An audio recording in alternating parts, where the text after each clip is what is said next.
Salam dəyərli izləyicilər, Dimin 20 sınaq kitabçasından 3-cü sınağın izahına başlayırıq. Mövzular Azərbaycan 16-19-cu əsrlərdə.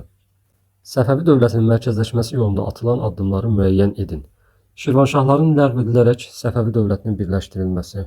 Bunu götürə bilərik. 1538-ci ildə Şirvanşahlar dövləti ləğv edilir. Şahın yanında qanunverici məclis. Qanunverici məclis ümumiyyətlə Səfəvilərdə olmayıbdı. Şəki hakimliyinin müstəqilliyinə son qoyulması. Bu da 1551-ci ildə Şəki hakimliyi müstəqilliyini itirir və birləşdirilir. Əmr-ül-Üməranın dövlətdə ikinci şəxs. Əmr-ül-Ümara yox. Kim idi? Vəkil idi. İkinci şəxs. Deməli, doğru cavab 1-3 götürəcəyik. Şah 1-ci İsmaildən fərqli olaraq Şah 1-ci Abbas İspaniya ilə müttəfiq olaraq İngiltərəyə qarşı mübarizə. Şah Abbas İngiltərə ilə müttəfiq olaraq Portuqaliyaya qarşı mübarizə aparmışdı. Osmanlı dövləti ilə müqavilə imzalamışdır. Bəli, Şah 1-ci Abbasın vaxtında Osmanlı ilə bir neçə müqavilə imzalayıbdı. 1590-cı ildə 1-ci İstanbul, 1612 2-ci İstanbul və yaxud Sərab, 1618 Mərənd müqaviləsi. Şah İsmaildə isə belə bir müqavilə olmayıbdı. Doğru cavab B bənd olacaq. Digər variantlarda səhv olacaq. Yenə də baxaq. Osmanlı dövləti ilə müharibə aparmışdı. Hər ikisi aparıb. Şeybani qoşunlarını məğlubiyyətə uğratmışdı. Hər ikisi məğlubiyyətə uğradıb. 16-cı əsrdə hakimiyyətdə olmuşdu. Hər ikisi də olmuşdu. Növbəti suala keçək. 3-cü sual.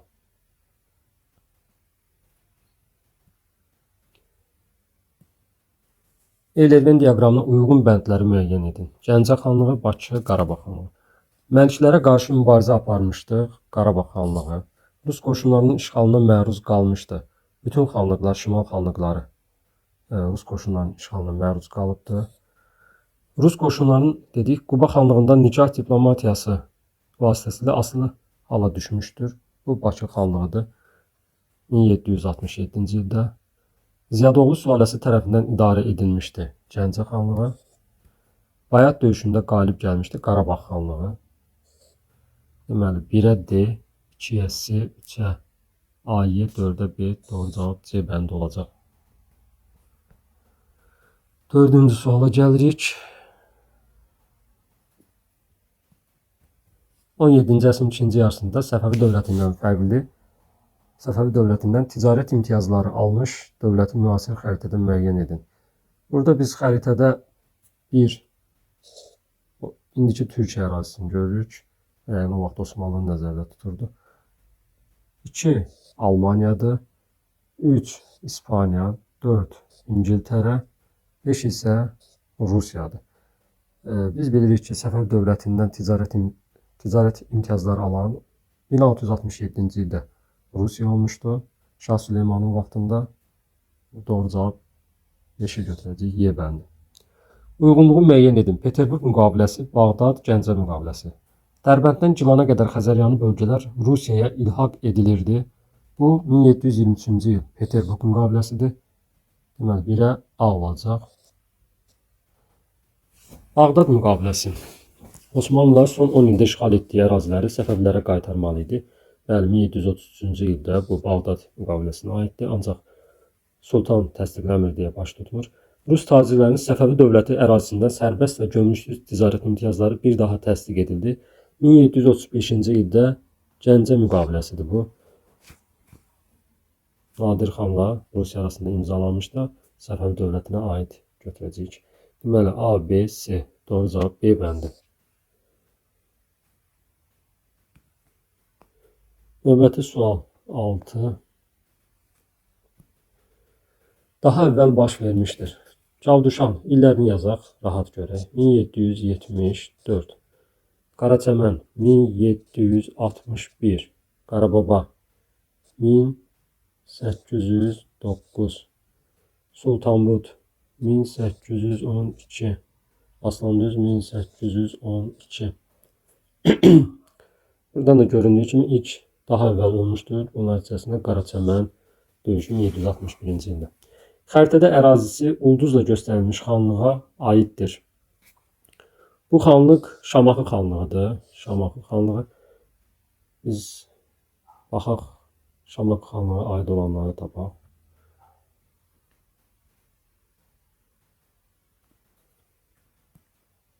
İlk vaxtlar ərazisində iki hakimiyyətliyin olması. Bəli, Şaman xanlığı ərazisində 1763-cü ilə qədər iki hakimiyyətli olmuşdur. Digər variantlar səhv olacaq, yenə də baxaq. Məhəmməd Həsən xan Qacarın yürüşünə məruz qalması qalmayıbdır. Belə bir hadisə olmayıbdır.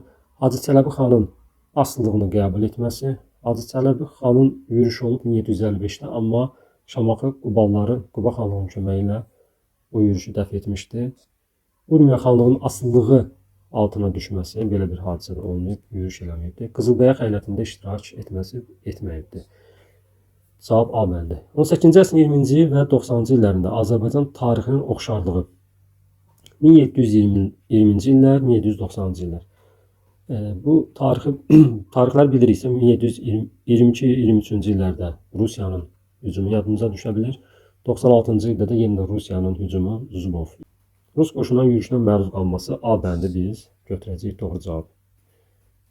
Digər variantlar səhv olacaq, baxmağa ehtiyac yoxdur, amma yenə də baxaq. Səfəvi Osmanlı müharibələrinin baş verməsi 1720-ci illərdə Osmanlı Səfəvilər üzərinə yürüş etmişdi, onu götürə bilərik. Amma 90-cı illərdə artıq Səfəvi dövləti yox idi. 1736-da Səfəvilər süquta uğramışdı. Xanlıqların meydana gəlməsi 20-ci illərdə xanlıqlar yox idi. 40-cı illərdə götürə bilərik meydana gəlməsi. Qacarların yürüşünə məruz qalması 90-cı illərdə var, amma 20-ci illərdə yoxdur. Ölkə ərazisində Osmanlı idarə etmə sisteminin mövcud olması 20-ci illərdə var idi, 90-cı illərdə isə yox idi. Doğru cavab A bəndi.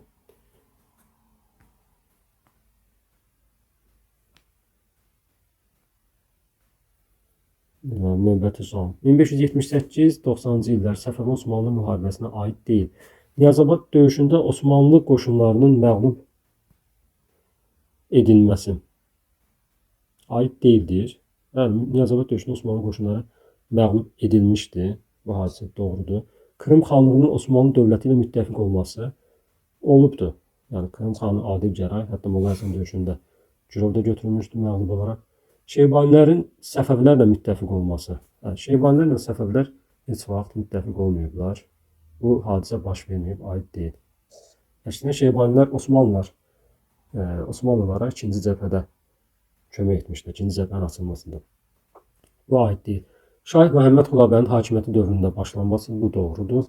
Şirvanın Osmanlı qoşunlarının hücumuna məruz qalması, bu da doğrudur. Osmanlılar işğal etmişdilər Şirvanı 1578 Çıldır döyüşündən sonra. Aid olmayan C bəndi olacaq. Xronoloji ardıcılığı müəyyən edin. Kirmanşah müqaviləsi 1732, Peterburq müqaviləsi 1723, Nabur 1727, Bağdad 1733. Ardıcılığa baxaq. 2, 3, 1, 4. 2, 3, 1, 4 B bəndi. Növbəti 11-ci sual. Nadir Şahın hakimiyyəti dövrünə aiddir. Nadir Şahın hakimiyyətini qeyd edək. 1736-47-ci illər. Şəkidə üsyanın baş verməsi 1743. Deməli, Nadir Şahın hakimiyyəti dövrünə düşür. Biz bunu götürəcəyik doğru cavab kimi. Bağdad müqaviləsinin imzalanması 33 aid deyil. Şah 2. Təhmasibin Osmanlılarla müharibəyə başlaması 1730 aid deyil. Kirmanşah müqaviləsinin imzalanması 1732 aid deyil. Rəşd müqaviləsinin imzalanması o da 32 aid deyil. Doğru cavab A bəndi.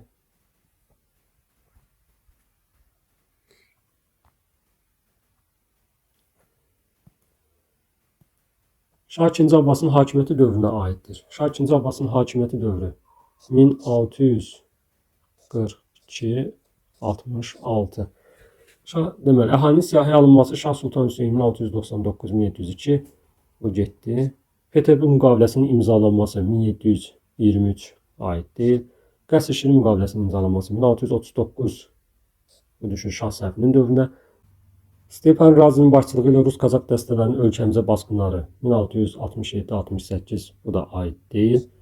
Rusiya ilə hərbi münaqişənin baş verməsi 1653-62, 1653-62.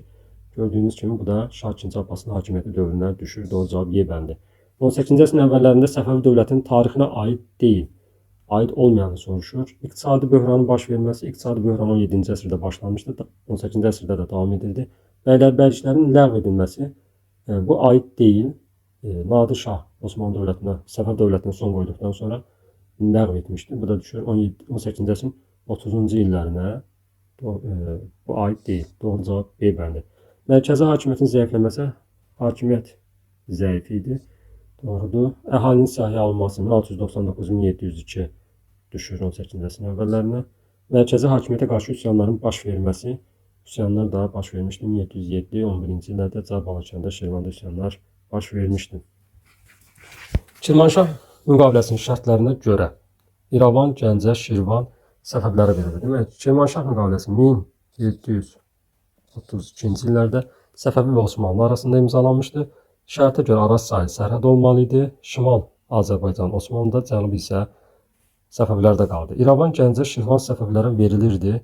Səhvdir. Azərbaycan ərazisi Səfəvi Osmanlı dövlətləri arasında bölüşdürülürdü. Bu doğru cavab götürəcəyik. Digər variantlar səhvdir. Yenə də baxaq. Azərbaycan cənub torpaqları Osmanlıların, xeyir Səfəvlərdə qalır. Xəzər sahilində Kür çayından cənubdakı hissəsi Səfəvilərə qaldı. Kür deyildi, Araz idi.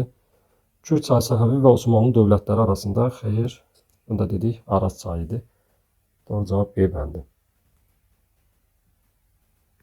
15-ci suala keçirik.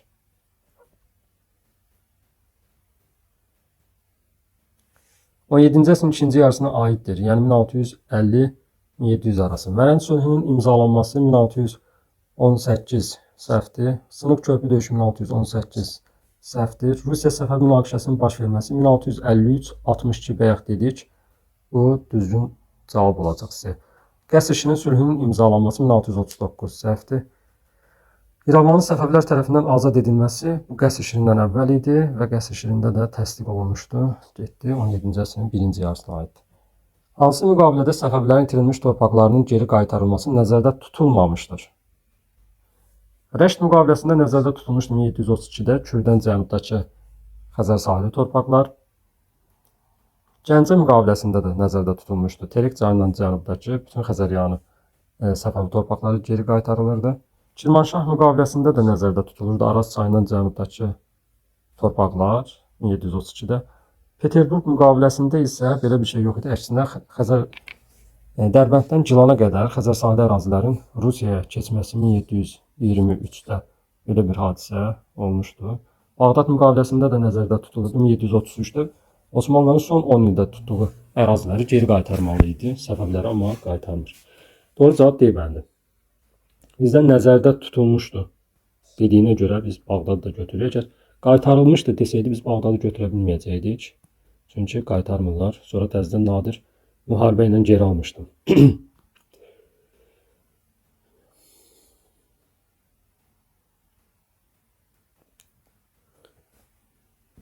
17-ci sual. 17-ci əsrin ikinci yarısına aid memarlıq abidələrini müəyyən edin. Şeyx Cüneyd məqbərəsi 16-cı əsrdir. 1544-cü ildə Qusarın Həzrə kəndinə tikilmişdir. Nardaran məscidi 1663, Şamaxıda Kələxana 1663. Təbrizdə Göy məscid 1465, gördüyünüz kimi o da 15-ci əsrə aiddir. Doğru cavab 2, 3, C bəndi olacaq. Muxan qurultayında müzakirə olunan əsas məsələ hakimiyyətə kimin gəlməsi ilə bağlı idi. Qızılbaş tayfa nümayəndələri burada yeni şahın başqa sülalədən seçilməsinə qarşı çıxsalar da istəklərinə nail ola bilmədilər. Mətndə baş vermiş hadisələrin nəticəsində Azərbaycan torpaqlarının mərkəzləşdirilməsi prosesi baş tutmadı. Nəticədə Muğan qurultayında Səfəvilər dövlətinə son qoyulur və Nadir Şahın başçılığı ilə Əfşarlar dövləti yaradılır. Mərkəzləşdirmə prosesi deyildi. Azərbaycan torpaqları mərkəzləşmişdi Səfəvlərin tərkibində. Bu səfər Nadirin hakimiyyəti altında mərkəzləşmiş olaraq qalır. Deməli bu səhv olacaq. Azərbaycan torpaqları Yadilli əsarətinə altına düşdü. Bu Səfəvilər də bizimkilər idi, türklər idi. Əfşarlar da türk idi. Yəni Yadillidən söhbət getmir burada. Səfəvi dövlətinə son qoyuldu. Bəli, bu doğrudur. Əfşarlar sülaləsi hakimiyyətə gəldi. 1736-cı ildə qeyd etdik. Hakimiyyətə gəlirlər Muğan qurultayında. 3, 4 cavab olacaq D bəndi. 19-cu suala baxırıq. Daha əvvəl baş vermişdir. Qəsr Şirin 1639. Hacı Çələbin başçılığı ilə üsyan 1743. Bağdad müqaviləsi 1733. Sınıq körpü 1618. 1-ci Abbasın Bağdadı ələ keçirməsi 1622-23-cü illərdə İraqı tutmuşdu. Bağdadı ələ keçirmişdi. Gördüyünüz kimi burada düzgün cavab D bəndi olacaq. Növbəti suala baxırıq.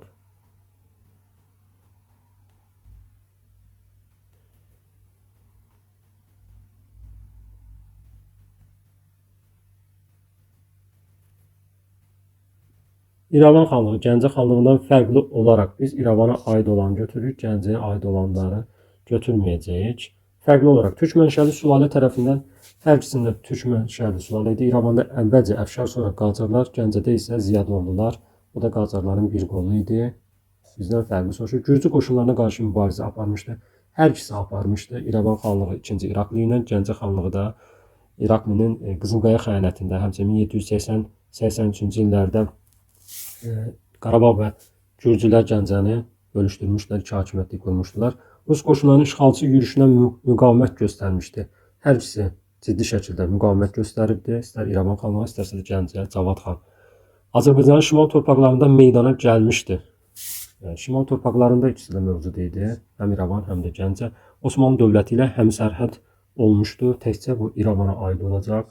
Osmanlı dövləti ilə Gəncə xanlığının isə sərhədi yox idi. Növbəti sual 21.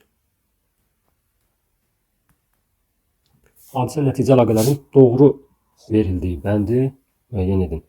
Səfəvilər arasında birliyin olmaması, Çıldır döyüşündə Səfəvi qoşunlarının məğlub olması. Bu doğru cavabdır. Doğru, bizdən də doğru olanı soruşur. Səfəvi Osmanlı müharibələri Səfəvilərin paytaxtının Təbrizə köçürülməsi. Bu əksinə Təbrizdən köçürürlər paytaxtı Qəzvinə, sonra da Qəzvindən İsfahana. Şirvanşahların süquta uğraması, Səfəvi dövlətinin mərkəzləşdirilməsinin başa çatması. Şəki hakimliyinin süqutu ilə başa çatmışdı. Krım xanlığının Osmanlı dövləti ilə müttəfiq olması, Niyazabad döyüşündə Osmanlıların qalib gəlməsi, Osmanlılar Niyazabadda məğlub olmuşdular. 1-ci Abbasın İspaniya ilə ittifaq qurması, Hörmüzün Şeybanilərdən azad edilməsi. İspaniya ilə yox, İngiltərə ilə ittifaqa girmişdi 1-ci Abbas. Hörmüz də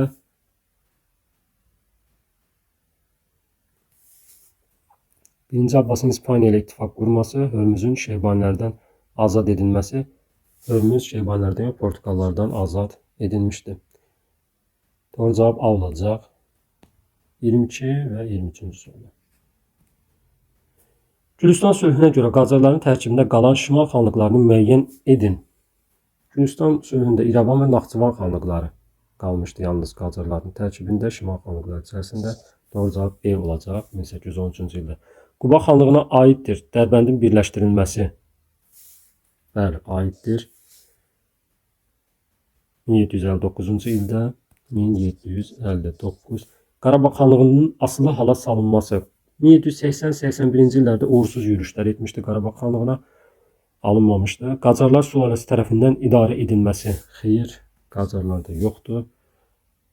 Qubada şimal-şərqi Azərbaycan torpaqlarının birləşdirilməsi, bəli, bunu həyata keçirə bilmişdi. Doğru cavab 1-4 olacaq.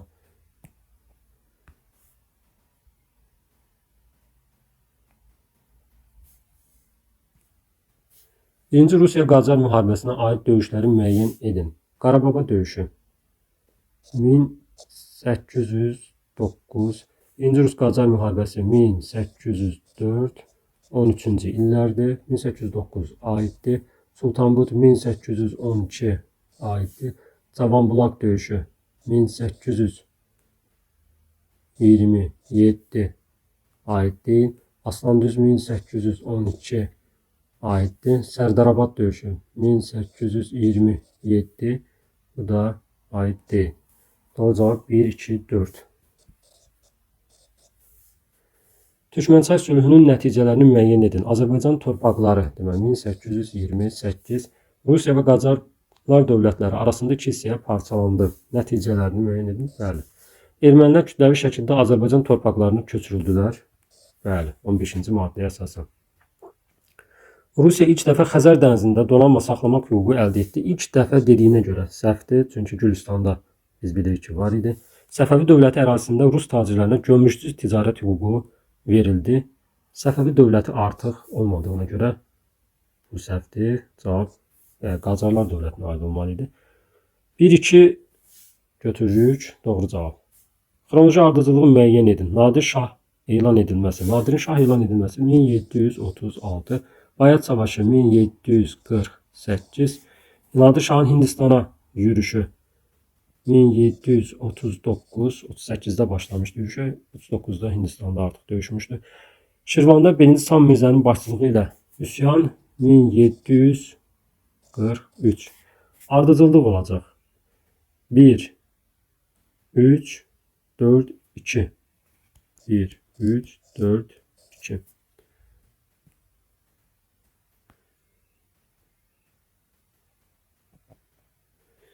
Uyğunluğu müəyyən edin. 18-ci əsrin 30-cu illəri və 40-cı illəri. Şirvanda 2-ci Sam Mirzə üsyanının baş verməsi.